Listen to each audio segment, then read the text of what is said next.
세상에는 우리가 이해할 수 없는 일들이 너무나도 많이 일어납니다. 전혀 기대하지 않던 일이 일어났습니다. 정말 놀라운 일이죠. 예상하지 못했던 일들이 일어납니다. 이해할 수가 없습니다. 전혀 상상하지도 못했던 일들이 일어납니다. 도저히 믿을 수가 없는 일들이죠. 누가복음 24장 1절에서 12절은 도저히 믿을 수 없는 사건을 기록하고 있습니다. 예수님의 시체가 없어졌습니다. 성경대로라면 제사장들이 군인들을 동원해 가지고 예수님의 무덤을 지키고 있었는데 그 무덤에서 예수님의 시체가 없어졌습니다. 이 사실을 어떻게 이해해야 되겠습니까? 그야말로 이해할 수도 없고 믿을 수도 없는 일이 일어났습니다. 오늘 함께 읽은 누가복음 24장 1절에서 12절 말씀을 세 부분으로 나누어서 함께 살펴보고자 합니다. 첫 번째는 빈 무덤이 알려진 과정, 두 번째는 빈 무덤에 대한 반응, 세 번째는 망각에서 오는 회의와 절망에 대해서 살펴보고자 합니다. 첫 번째는 빈 무덤이 알려지게 된 과정입니다. 안식 후 첫날 여인들이 준비한 향품을 가지고 무덤을 찾았습니다. 그 이유는 유대인들의 장례 풍습에 이제 이 시체의 향품을 잘 이렇게 해가지고 이제 이 장례를 치르는데 예수님이 이 십자가에 달려 죽으시고 이 예비일 날 안식일 전날 이제 이렇게 죽으셨기 때문에 급하게 장례를 치르느라고 이 시체에 향품을 넣지 못하고 그렇게 장례를 치렀습니다. 그러니까 안식일이 지난 다음에 여인들이 예수님의 시체에 이 향품을 좀 넣고 이렇게 하려고 향품을 준비해 가지고 무덤을 찾았습니다. 우리가 생각할 때는 무덤에 장례 지내고 묻어 버리면 끝이지 뭐 다시 가서 무덤을 파헤쳐서 어떻게 할 거냐 그렇게 생각할 수도 있는데 이것은 유대인들의 장례 풍습하고 우리 장례 풍습이 다른 데서 오는 것입니다. 우리는 매장을 하고 땅에 묻어버리면 끝이죠. 그런데 유대인들은 동굴에다가 시체를 넣어놓고 이렇게 무덤 문을 이렇게 돌로 막아 놓습니다. 그러면은 그 안에 다시 들어갈 수도 있고 시체를 다시 만질 수도 있고 그렇게 할 수 있는 것이 그들의 장례 풍습입니다. 그러니까 지금 이 여인들이 안식 후 첫날 이제 무덤에 와서 예수님의 시체에 이제 향품을 이렇게 넣기 위해서 찾아왔습니다. 무덤에 도착한 여인들은 어떤 광경을 목격했습니까? 다른 본문에 이 사건을 기록한 데 보면은 여인들이 무덤으로 가면서 걱정하는 것이 하나 있었습니다. 그 무덤에 큰 돌이 이렇게 막혀져 있는데 그 돌을 도대체 누가 치워주고 그 무덤 문을 누가 열어줄 거냐? 향품을 준비해가지고 가기는 가는데 그 무덤 문을 누가 열어줄 거냐? 그 열어줄 사람이 없으면은 우리가 향품 가져가도 이게 할 수 없는데 그 무덤 문을 어떻게 열지? 이 고민을 하면서 계속 이제 무덤으로 갑니다. 그런데 오늘 이 본문에 무덤에 가보니까 무덤 입구를 막고 있던 돌이 굴러져서 무덤 문이 열려져 있습니다. 이게 닫혀져야 될 무덤 문이 열려져 있다는 것은 뭔가 좀 이상한 일이 벌어진 거죠. 그 다음에 무덤에 들여다보니까 예수님의 시체가 없어졌습니다. 여인들은 이 상황을 이해할 수가 없었습니다. 무덤 문이 열려있는 것도 이상하고 예수님의 시체가 없는 것도 이상하고 이게 도대체 어떤 일이 이렇게 벌어질 수 있는가. 그래서 여인들은 두려워하고 근심하고 그렇게 얼굴을 땅에 대고 이래 있었습니다. 그런데 이 근심하던 여인들에게 두 천사가 나타나서 예수님은 살아나셨다. 이 말을 지금 선포하고 있습니다. 오늘 본문의 5절에 어찌하여 살아있는 자를 죽은 자 가운데서 찾느냐. 살아있는 자를 어떻게 무덤에서 찾느냐. 6절에 여기 계시지 않고 살아나셨느니라. 무덤에서 살아나셔서 나갔다는 얘기죠. 그 다음에 6절에 갈릴리에 계실 때에 너희에게 어떻게 말씀하셨는지를 기억하라. 예수님이 뭐라고 말씀했는가? 그 말씀만 기억하면은 오늘 지금 이 빈 무덤이 왜 생겼는지를 충분히 이해할 수 있다. 그러면서 그 말씀을 7절에 말씀하고 있습니다. 이르시기를 인자가 죄인의 손에 넘겨져 십자가에 못 박히고 제3일에 다시 살아나야 하리라 하셨느니라. 예수님이 십자가에 못 박히고 제3일에 다시 살아나리라고 말씀하셨지 않느냐. 그 말씀을 기억해보라. 그러면은 지금 왜 무덤 문이 열렸는지, 왜 무덤 안에 예수님의 시체가 없는지 분명히 깨닫게 될 것이다. 간단히 말하면은 천사는 이 여인들에게 예수님은 살아나셨다. 이것을 지금 얘기하고 있습니다. 천사들이 들려준 말을 듣고 여인들은 예수님의 말씀을 기억했습니다. 8절에 그들이 예수의 말씀을 기억하고, 이 기억하고라는 이 말이 앞뒤 문맥으로 보면은 단순히 잊어버렸던 것을 기억하고 그런 차원이 아닙니다. 그리고 기억하고는 어떻게 했다 그랬습니까? 무덤을 떠나가서 제자들과 모든 사람들에게 이 사실을 알려주었습니다. 예수님의 무덤에 시체가 없다. 예수님이 살아나셨다. 이 사실을 모든 사람들에게 알려주었습니다. 그러니까 그 말씀을 기억하고 그들이 가서 이 모든 것을 알려주었다는 것은 그들이 천사들이 말한 대로 예수님의 부활을 믿었다는 거예요? 믿지 못했다는 거예요? 믿었다는 것이죠. 기억하고 그 말씀을 기억하고 가서 증거한 것을 볼 때 그 말씀을 기억하고 예수님의 부활을 믿었다는 것입니다. 천사들의 말을 들은 여인들로 인해 가지고 이 빈 무덤의 실체가 세상에 알려지게 된 것입니다. 그리고 예수님의 부활의 소문이 사람들 사이에 이제 퍼져나가게 된 것입니다. 이것은 누가복음 2장에서 예수님의 탄생의 사건을 알리는 내용과 비슷합니다. 베들레헴에서 한 아기가 태어났습니다. 그 아기가 어떤 아기인지 아무도 몰라요. 그런데 천사가 들판에 있는 목자들에게 나타나가지고 그 아이는 이스라엘의 왕으로 메시아로 태어난 아이다. 그렇게 천사들이 목자들에게 얘기를 했습니다. 그러니까 목자들이 가가지고 그 아이를 확인했습니다. 그리고 그 아이를 보고 경배하고 찬양했더라. 이 메시아의 탄생은 천사들이 알려주었고 천사들이 전해준 말을 들은 목자들에 의해서 세상에 선포되게 되었습니다. 오늘 본문에서 예수님의 부활의 사건도 알려지는 것 똑같습니다. 빈 무덤을 확인했습니다. 도대체 무슨 일이 일어난지 알 수가 없습니다. 그런데 천사들이 왜 무덤이 비어 있는지 그 이유를 여인들에게 알려주었습니다. 예수님이 살아나셨다. 이 말을 들은 여인들이 가서 예수님이 살아났다고 부활의 소식을 전하게 되었습니다. 우리는 보고 들은 대로 전하면 됩니다. 이것이 우리가 할 일이라는 것이죠. 보고 들은 대로 전하면 되는 거예요. 예수님의 탄생도 보고 들은 대로 목동들이 전했고 예수님의 부활도 보고 들은 대로 여인들이 전했습니다. 보고 듣고 믿는 바를 증거하는 여러분들이 되기를 축복합니다. 두 번째 생각할 것은 빈 무덤에 대한 반응입니다. 눈으로 확인한 빈 무덤을 어떻게 이해해야 되겠습니까? 본문의 초점은 예수님의 부활이 아닙니다. 오늘 본문에서 아직까지 예수님이 부활하신 모습을 본 사람은 아무도 없습니다. 그들이 보고 확인한 것은 예수님의 무덤이 비어 있다는 사실입니다. 예수님의 무덤에 시체가 없습니다. 빈 무덤. 이걸 어떻게 이해하고 어떻게 받아들여야 되는가? 이것이 오늘 본문에서 말씀하고 있는 거예요. 빈 무덤에 대한 여인들의 반응이 어떻게 발전하고 있습니까? 4절에 보면은 이로 인하여 근심할 때에 여인들이 무덤에 가보니까 무덤 문이 열려있고 예수님의 시체가 없습니다. 이 일로 인해서 여인들이 근심할 때에 이렇게 말하고 있습니다. 이게 근심할 때라는 이 말은 굉장히 당황하고 혼란에 빠져 있다는 겁니다. 도무지 뭐가 뭔지 모르겠다. 왜 이런 일이 일어났는지 도무지 알 수가 없다. 이게 또 어떻게 해야 되는가? 당황하고 혼란에 빠져 있는 그 상태를 얘기하고 있습니다.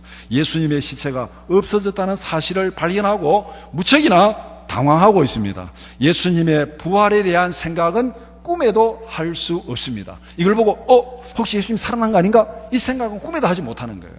다른 성경에 보면은 누가 예수님의 시체를 훔쳐다가 다른 데 갖다 놨는가, 어떻게 됐는가, 이게 도대체 어떻게 된지 이해를 못하고 당황하고 있는 그 상황입니다. 이런 의심의 상황, 이것이 이로 인하여 근심할 때에 당황하고 이해할 수 없고 도무지 뭐가 뭔지 모르겠다, 정말 어떻게 될지 모르겠다, 그런 상황이 바로 이로 인하여 근심할 때, 이것이 빈 무덤을 발견한 여인들의 첫 번째 반응입니다. 그런데 이런 여인들의 반응을, 궁금증을, 의심을 해결해 준 것은 바로 천사들이었습니다. 천사들이 나타나서 예수님은 무덤에 있지 않고 다시 살아나셨다. 예수께서 너희들에게 미리 말씀하지 않았느냐? 갈릴리에서 말씀한 대로 예수님은 다시 살아나셨다. 예수님께서 다시 살아나시기 때문에 무덤에 있을 이유가 없고 무덤이 비어 있을 수밖에 없다. 이 빈 무덤에 대한 그 모든 것을 해석하고 설명해 준 분은 바로 천사였습니다. 천사들의 말을 들은 여인들은 빈 무덤을 그때서야 예수님의 부활로 연결하는 겁니다. 그 전까지는 도무지 생각도 못했어요. 그런데 천사들의 말을 듣고 나서 예수님의 말씀을 기억하고 빈 무덤이 예수님이 부활하신 증거구나. 이 둘을 이렇게 연결을 시킨 것입니다. 이제 궁금증이 해결되었습니다. 예수님이 살아나셨습니다. 여인들은 무덤에 더 이상 머물러 있을 이유가 없어졌습니다. 그래서 돌아가서 모든 것을 사도들에게, 모든 사람들에게 알려주었습니다. 빈 무덤과 예수님의 부활, 이것을 연결하는 연결고리는 천사들이 전해준 말씀이었습니다. 빈 무덤에 대한 의구심이 예수님의 부활로 연결되는 과정이 바로 이와 같습니다. 여인들은 이해할 수 없는 일을 목격하고 굉장히 당황했습니다. 오늘 우리도 똑같죠. 그 상황에서 천사들의 말을 듣고 예수님의 말씀을 기억했습니다. 죽은 뒤에 3일 만에 살아나리라, 그 말씀을 기억했습니다. 그리고 예수님의 말씀을 기억하고 예수님의 부활을 믿고 증거했습니다. 이것이 빈 무덤에 대한 여인들의 반응이 달라져가는 과정입니다. 처음에는 도무지 이해할 수 없었고, 그 다음에 천사들의 말을 듣고, 그 다음에 예수님의 부활을 믿고 증거하게 되었다. 그러면은 빈 무덤에 대한 사도들의 반응은 어떻게 나타나고 있습니까? 사도들은 여인들이 전해주는 황당한 소식을 들었습니다. 예수님의 무덤에 시체가 없다는 소리를 들었습니다. 예수님이 다시 살아났다는 소리를 들었습니다. 여인들이 전해준 말을 들은 사도들은 어떻게 받아들였습니까? 오늘 11절에 그들의 말이 허탄한 듯이 들려 믿지 아니하나, 그들의 말이 허탄한 듯이 들려 믿지 아니하나. 여기서 허탄한 듯이 들려라는 이 허탄한 말, 허탄하다는 말, 이걸 이 주석을 보니까 의학적인 용어라고 그렇게 말합니다. 의학적인 용어. 우리가 뭐 한국말도 의학적인 용어는 잘 쓰지 않죠. 의학적인 용어인데, 이 의학적인 용어 어떨 때 이 단어를 쓰냐면은 정신착란의 상태에서 마구 짓거리는 말, 정신착란의 상태에서 마구 짓거리는 말, 제정신이 아닌 상태에서 막 뭔 말을 하는지도 자기도 모르면서 막 짓거리는 말, 그러니까 쓸데없는 헛소리를 하고 있다, 지금 이래 받아들이는 거예요. 이 사도들이, 여인들이 와가지고 예수님의 무덤에 시체가 없다, 예수님은 살아나셨다, 이 말을 하니까 사도들이 뭐라고 받았냐면은, 아이고 저 사람들이 새벽에 무덤에 갔더니 뭔가 헛것을 보고 왔구나, 제정신이 아니네, 이 말 그냥 이미 정신이 없어서 막 헛소리를 하고 있는, 헛것을 보고 떠들고 있다, 그렇게 받아들인 거예요. 그러니까 여인들의 말을 도저히 믿을 수 없는 말이라 생각하고 부활을 믿기를 거절했다. 이것이 바로 11절에 있는 그들의 말이 허탄한 듯이 들려 믿지 아니하니, 이 말입니다. 지금 헛것을 보고 헛소리하고 있다. 그러니까 예수님의 부활을 믿을 수 없다, 그렇게 무시해버리는 거예요. 그런데 이 순간에 궁금한 거는 참을 수 없는 한 사람이 있잖아요. 그 이름 유명한 베드로. 그의 호기심이 발동하고 그의 적극성이 발동을 합니다. 말도 안 되는 얘기지만은, 헛소리 같은 얘기지만은 무덤에 가보기나 가보자, 진짜인지. 그래서 베드로가 무덤으로 달려갑니다. 무덤 문이 열린 것을 확인합니다. 그리고 그 안에 들여다봅니다. 들여다보고는 세마포는 있는데 예수님의 시체는 없다는 것을 확인했습니다. 베드로는 무덤 안을 정확히 확인했죠. 무덤 안에 들여다보고 있는 것과 없는 것이 뭔지를 확인했습니다. 시체를 쌌던 세마포는 있는 것을 확인했습니다. 그런데 정작 있어야 될 시체는 없습니다. 예수님의 무덤이 비어 있다는 것을 확인했습니다. 여인들의 말이 전혀 믿을 수 없는 헛소리가 아니라는 것을 분명히 확인했습니다. 예수님의 무덤이 비어 있다, 이건 확인했고, 예수님이 살아나셨다, 이건 아직까지 확인을 못했습니다. 왜? 예수님이 살아난 것을 보지를 못했기 때문에. 빈 무덤은 확인했는데 예수님이 살아났다는 것은 확인을 못했습니다. 그러면은 여인들이 전해준 말이 헛소리가 아닌데, 하나는 확인했는데 하나는 확인 못하면은 하나를 충분히 믿을 수 있는 개연성이 있는데, 베드로는 여전히 뒤의 것은 전혀 믿지를 못합니다. 빈 무덤을 확인한 다음에 베드로가 어떻게 반응합니까? 12절에 그 된 일을 놀랍게 여기며 집으로 돌아가니라. 놀랍게 여긴다는 이 말은 도저히 이해할 수 없다는 뜻입니다. 도저히 이해할 수 없다. 왜 빈 무덤이 생겼을까? 왜 이 시체가 없을까? 도무지 이해할 수 없다. 왜 이렇게 됐을까? 이해할 수 없다. 이게 놀랍게 여기며, 그 다음에 집으로 돌아가니라. 이게 앞에 천사들의 말을 들은 여인들의 반응하고 베드로의 반응이 대조를 이루고 있습니다. 여인들은 빈 무덤이 왜 생기게 됐는지 설명한 천사들의 말을 듣고 집으로 돌아갔습니까? 사도들이 가서 그것을 증거했습니까? 사도들이 가서 증거했지요. 왜? 예수님의 말씀을 기억하고 사도들이 가서 증거했습니다. 이것은 예수님의 말씀을 기억하고 부활을 믿었다는 증거지요. 믿었으니까 가서 증거한 겁니다. 그러면은 베드로는 빈 무덤을 확인하고 그 다음에 도무지 이해할 수 없다. 왜 이런 일이 벌어졌지? 그리고는 집으로 가버렸습니다. 예수님의 부활을 믿었다는 거예요? 믿지 못했다는 거예요? 믿지 못했다는 것이죠. 만약에 베드로가 여기서 예수님의 부활을 믿었다면은 집으로 갔겠습니까? 제자들에게로 가가지고 사람들에게로 갔겠습니까? 가가지고 와 예수님이 부활하셨다, 예수님이 말씀한 대로 부활하셨다, 막 이렇게 전해야 되겠습니까? 아니면 집으로 가야 되겠습니까? 믿지를 못하니까 고민 가운데서 도대체 이게 어떻게 된 거냐? 이해할 수 없다. 무슨 말을 해야 될지 어떻게 될지 모르겠다. 그래서 집으로 간 거예요. 집으로 가가지고 혼자서 고민하고 있었겠죠. 베드로와 제자들은 예수님이 하신 말씀에 대한 기억이 전혀 없었습니다.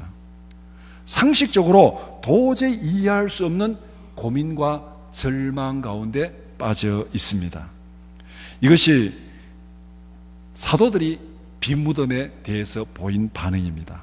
빈 무덤이 부활의 확실한 증거가 되기 위해서는 먼저 주님이 하신 말씀을 기억해야 됩니다. 천사들이 여인들에게 뭐라고 말했습니까? 예수님이 하신 말씀을 기억하라. 갈릴리에서 뭐라고 말씀하셨는지 그것을 기억하라. 그대로 되었느니라. 이것이 천사들이 여인들에게 한 말씀입니다. 그러니까 이 빈 무덤을 부활의 증거로 받아들이기 위해서는 먼저 예수님의 말씀에 대한 기억이 있어야 되고 그 다음에는 주님의 말씀을 믿어야 됩니다. 주님의 말씀과 약속을 믿는 믿음이 빈 무덤을 부활의 확실한 증거로 받아들이게 만듭니다.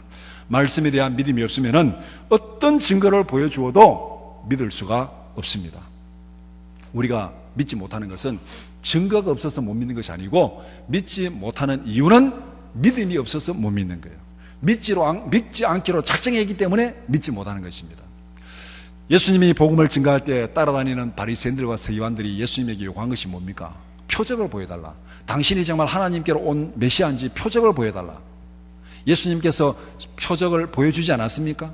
수많은 표적을 보여주셨어요. 그런데도 계속 표적을 보여달라는 거예요. 그런데 예수님이 어떤 표적을 보여주었습니까? 나사로가 죽은 무덤에서 살아나는 표적을 보여주었습니다. 죽은 나사로를 무덤에서 불러내서 살아났습니다. 그런데 그 표적을 봤으면은 정말로 표적이 없어서 증거가 없어서 예수님을 못 믿었다면 죽은 자를 살리시는 그 표적을 보고는 예수님을 믿어야 되잖아요. 그런데 성경에 보면은 그 나사로가 살아나는 그 표적을 보고 바리새인들이 어떻게 했습니까? 그때부터 예수를 죽이려고 구체적으로 계획을 꾸몄습니다. 표적이 문제입니까? 믿지 않기로 작정하니까 표적을 보고 더 예수님을 거절하고 예수님을 배척하고 예수님을 죽이로 결정한 마음에 믿지 않기로 작정했기 때문에 어떤 증거를 보여줘도 그것이 오히려 예수님을 배척하는 구실밖에 되지 않습니다. 우리가 믿음으로 살아가는 실천적인 원리는 이것입니다. 하나님의 말씀을 보고 듣고 기억하고 믿고 실천하라. 우리가 말씀을 보고 듣고 그 다음에 이것을 기억한다는 것은 묵상한다는 것, 생각한다는 것, 어떻게 이것을 적용할까 생각하고 믿고 실천하라. 기억하지 못하면은 아무리 들어도 실천할 수 없습니다. 기억하지 못하면. 오늘 제가 광고를 했는데 그것을 듣지 못하고 기억하지 못하면 1호기를 타라 했나? 2호기를 타라 했나? 모르겠다. 2호기 타자. 거꾸로 할 수도 있어요. 기억하지 못하면. 기억하지 못하면 믿을 수도 없고 실천할 수 없습니다.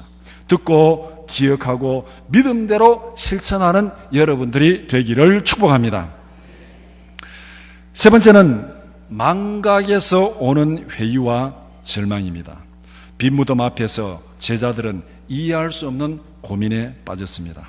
빈 무덤을 부활로 연결시키지 못합니다. 꿈에도 상상하지 못합니다. 그렇다고 그 상황을 명쾌하게 이해하고 해석하지도 못합니다.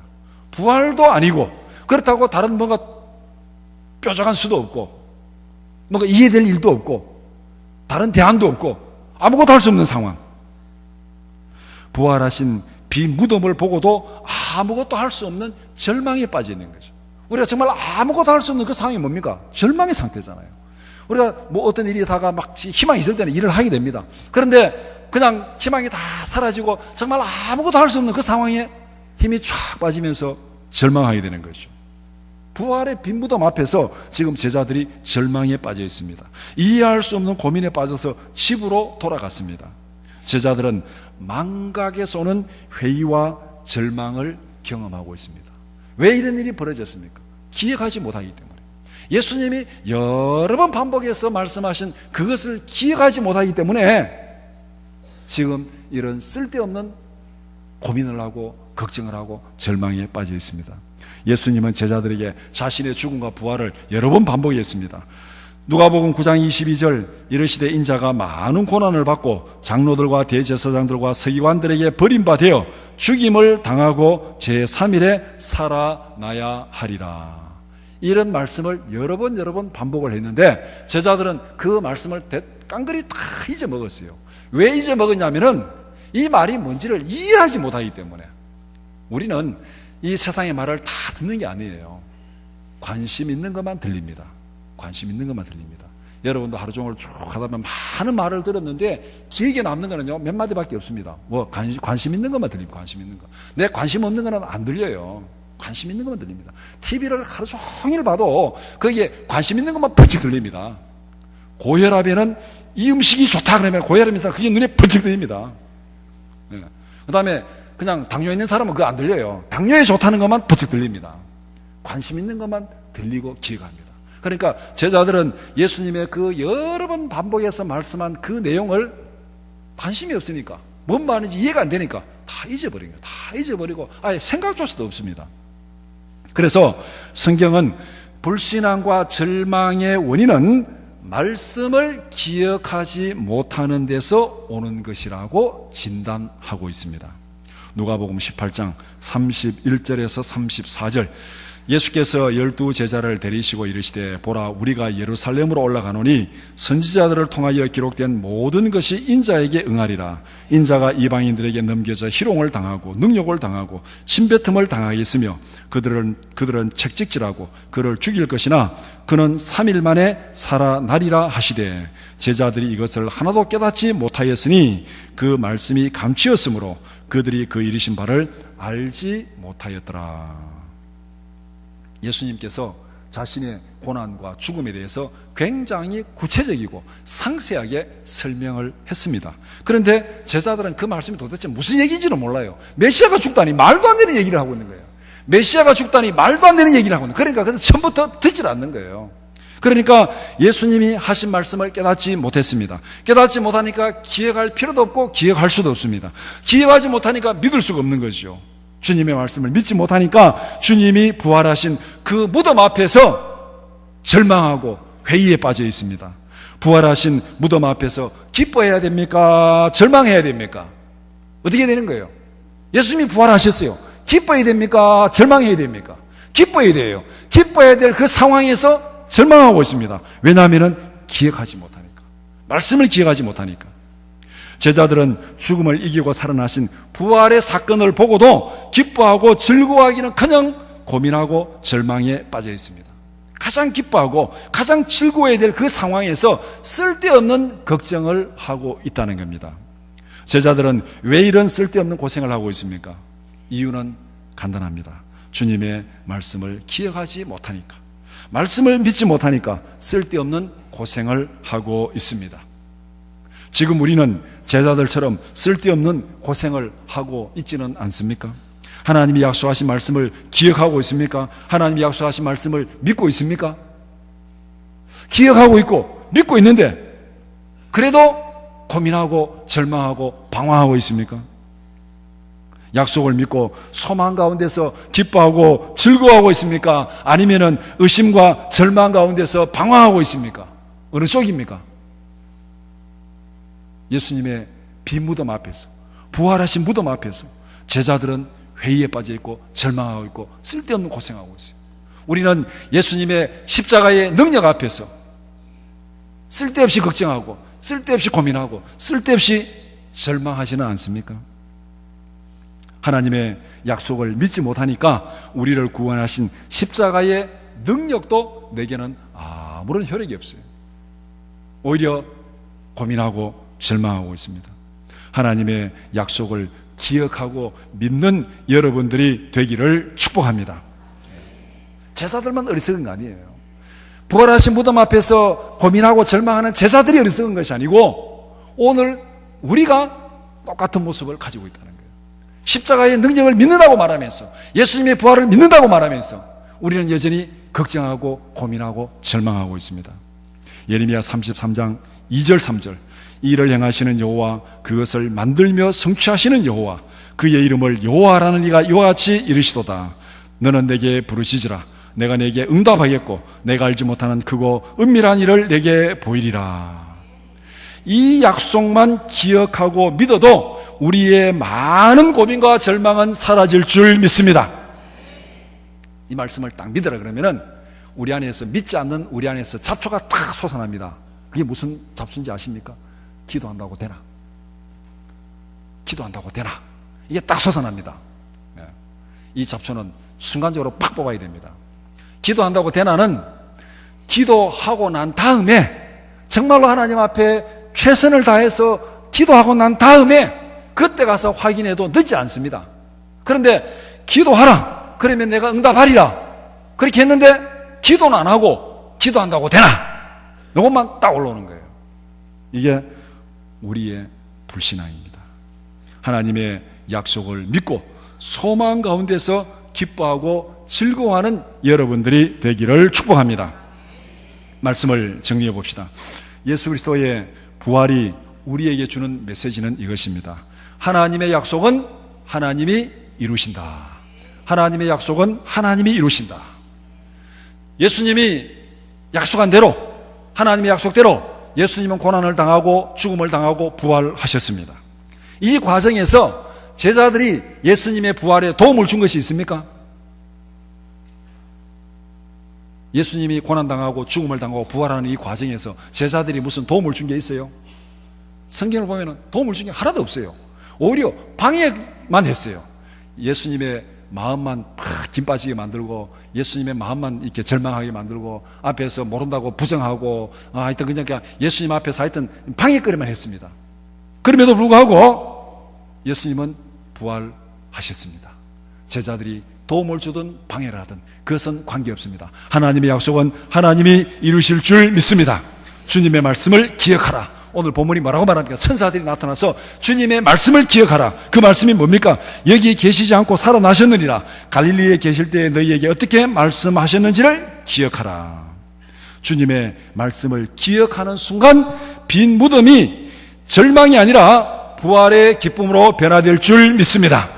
말씀을 기억하는 순간, 말씀을 기억하는 순간 우리의 절망이, 슬픔이, 고통이 기쁨으로 변화될 줄 믿습니다. 하나님의 약속은 하나님이 이루십니다. 하나님의 약속을 잊어버리고 절망하지 마시기 바랍니다. 하나님의 약속을 믿지 못하고 절망하지 마시기 바랍니다. 하나님의 약속은 내가 이룰 게 아니에요. 하나님이 이루십니다. 하나님이 이루십니다. 주님의 약속을 기억하고 소망 가운데서 바라며 기뻐하고 즐거워하는 여러분들이 되기를 축복합니다. 기도드리겠습니다. 거룩하신 아버지 하나님, 예수님께서 죽음을 이기시고 부활하심으로 우리에게 구원을 이루시고 또 하나님의 약속은 하나님이 이루신다는 분명한 메시지를 우리에게 들려주심을 감사합니다. 이 메시지를 믿고 정말 하나님께서 말씀을 통해서 약속하신 그 모든 약속을 우리가 믿고 믿음 안에서 담대하게 기뻐하며 즐거워하며 살아가는 저희들 되게 하여 주시옵소서. 예수님의 이름으로 기도드리옵나이다. 아멘.